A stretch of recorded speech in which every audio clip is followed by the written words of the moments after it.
Welcome, welcome, everyone. This is Barbara and Jay, your guides to our sacred trip to India, the energy of Shakti, the divine feminine. So we're here today to talk to you about Lord Ganesh, Navratri, and the three aspects of the divine feminine that we will be working with and opening to and receiving many blessings. So Jay, I'm going to let you start. Thank you, Barbara. This is always a favorite part of my day when I think about Lord Ganesha.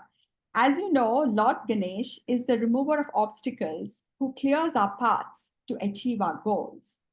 He is the most worshipped god in India, and you can find him everywhere in cars and stickers, t-shirts, temples, homes, everywhere. So before the start of any venture or any day, people invoke the blessings of Lord Ganesh. When one is confused or in a dilemma, it's a very common thing to think of Lord Ganesh and say, Ganesha, please clear my head, give me clarity. Ganesha's large head holds a lot of wisdom and knowledge.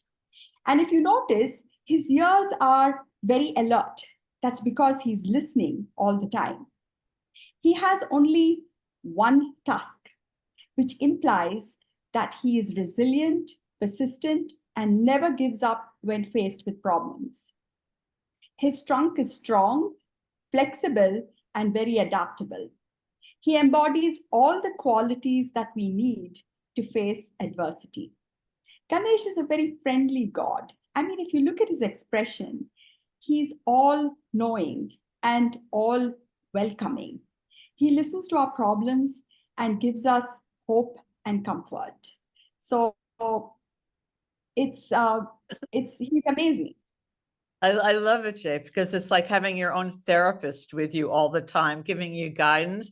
And for me, also, Lord Ganesh is someone like, if I wake up in a dark room, he brings the light to me so I can see clearly and I don't have to stumble over things. And I am personally very connected and have felt his energy for many, many, many, many years in a lot of the work that I do. So I'm so glad that we're starting with this. So let's move on to some of our amazing goddesses that we are going to meet. Okay, so here is goddess Lakshmi.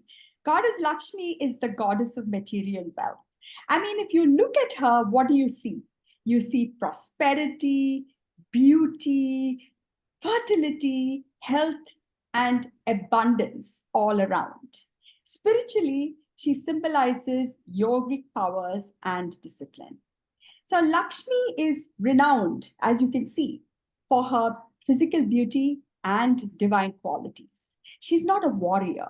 She's very kind and compassionate and offers solace to her devotees, providing them with emotional and spiritual support during difficult times. So a puja for Lakshmi is done with gratitude during good times, saying, Lakshmi, thank you for your blessings. And also when people have difficult times, they invoke Lakshmi to clear the negativity and get some hope and pray that all will be well. Lakshmi is seated on the lotus, a symbol of purity, fertility, and beauty. And if you notice, she has 4 hands that represent our eternal pursuits, the pursuits of life. Kama, which is pleasure, Artha, which is prosperity, Dharma, righteousness, and Moksha, liberation. She's the consort of Lord Vishnu, who is the preserver, and Lakshmi has the same powers as Vishnu, preserving and restoring order in the universe. So every time we start something, we do a Ganesh puja, and then we invoke Lakshmi.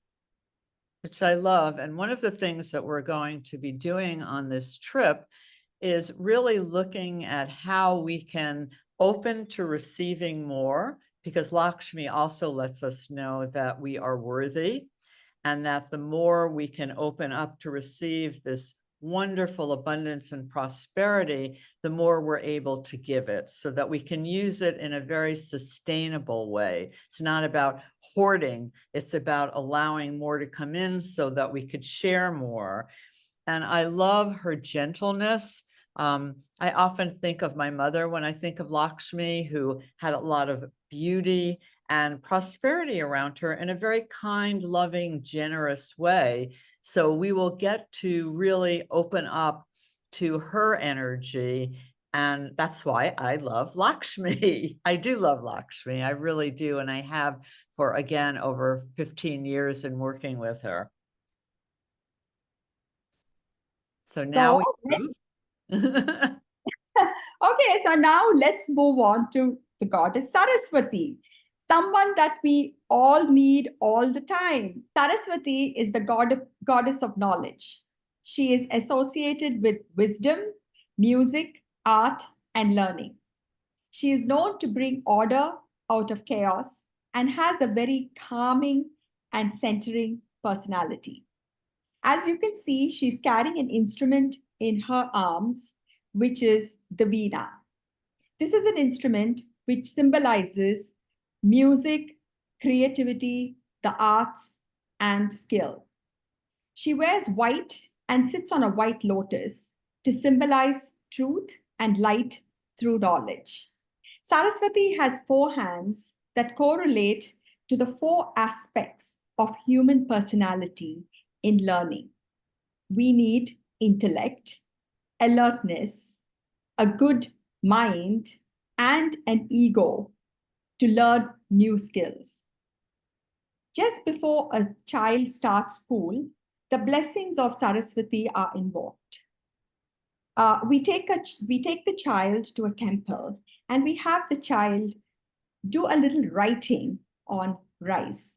This way, we ask Saraswati to bless the child with a good mind and attention so that he starts learning in school. Every year, we invoke the spirit of the goddess Saraswati to bless our tools, machinery, books, musical instruments, vehicles, and any other items associated with learning or a skill. Saraswati is the consort of Brahma, the creator. I love Saraswati. You know, Jay, as we were talking, how important it is to bring this energy into the world today. Saraswati, to me, is also the goddess of communication. And we have a communication breakdown in the world right now.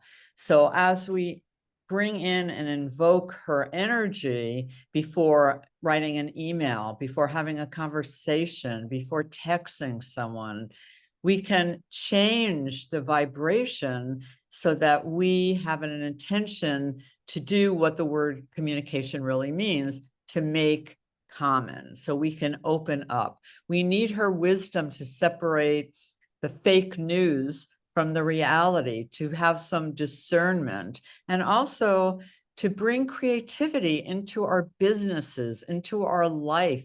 It doesn't have to be the traditional creativity that people think of just because you're painting a painting or making a film, although she helps with that too. But it's really, you know, just being with your children, being with your friends, bringing creativity into your family time, into your business. You can be an accountant and bring creativity, healthy creativity. You know, you could be a construction worker and come up with a new idea for something, an architect. So we all need more of this creative, intuitive energy, which is really the energy of the divine feminine. And that's why I love her, as well as I love doing mantras, as you know. So that is also a realm where Saraswati works with in the power of sound. And of course, we're going to be experiencing lots of that, as well as seeing craftspeople and the art and the music and the dance of Mother India. So the next goddess is again the most important and one of my favorites, is the goddess Durga. Shakti is the dynamic energy that is responsible for creation, maintenance, and destruction of the universe.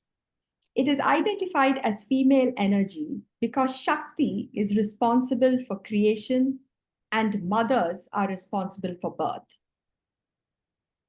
The goddess Durga and Kali and many others in their warrior form are commonly referred to as the Shakti energy. Shakti is fierce and is the destroyer of ignorance, which is evil, often symbolized by a demon. She carries the Trishul, the three-pronged trident, and several weapons. She's riding a tiger or a lion and carries weapons in her multiple arms. Often she has her feet on a demon who she has vanquished. There are temples dedicated to Durga where people go to heal mentally, physically, and emotionally. Durga is the consort of Lord Shiva, who is both the destroyer and creator simultaneously. I love her.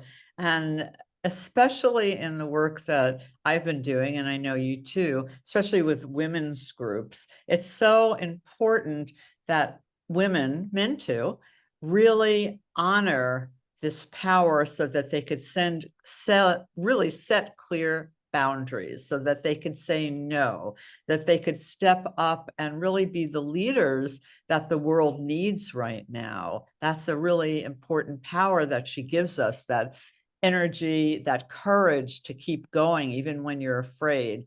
And I also feel that Shakti in her form as Durga and also Kali have amazing empathy, because who else but somebody who really, really cared for you would keep going when you kind of veer off track, because she knows that you have something more inside of you that she's willing to take a stand for. She's willing to take a stand for your highest and your greatest, and that to me is real empathy. So I am so excited that we are going to be connecting to this amazing energy during this trip through journaling, meditation, being in temples, seeing the culture of India, hearing the mantras and the music, watching the dance, seeing the colors and the scents, and of course, the smells and the taste, all of it together. So if you are ready to come with us, the entire itinerary is below. Just click on the button